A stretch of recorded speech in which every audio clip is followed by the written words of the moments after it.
Alors cette nouvelle brochure qui s'intitule Parole du fumeur, c'est un outil qui est nouveau dans sa logique, parce que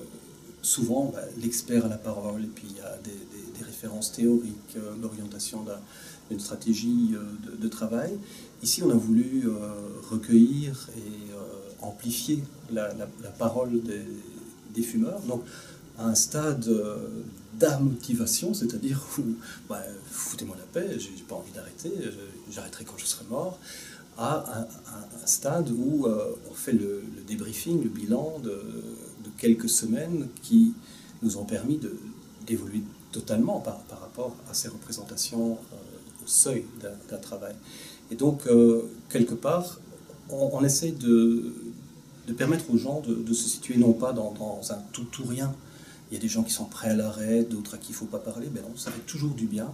de permettre à une personne de questionner ses habitudes tabagiques, ses habitudes de consommation,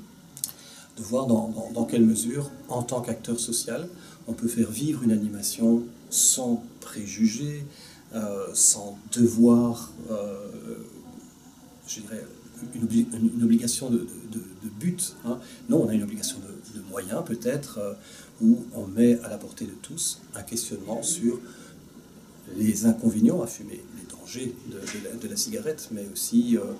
on peut relativiser ce qu'elle nous apporte et essayer de trouver des alternatives. Donc, comme certaines personnes en situation de vulnérabilité ne consultent pas le médecin, attendent de souffrir beaucoup pour bénéficier des soins d'urgence ou s'automédiquent, il est intéressant que les acteurs de première ligne, toutes ces personnes qui font un merveilleux travail au quotidien auprès des personnes fragiles, puissent leur apporter quelque chose. Et cet outil est la suggestion que rien n'est plus intéressant que d'écouter un fumeur, de toute façon, en lui proposant des objectifs acceptables qui peuvent être rencontrés dans la réalité.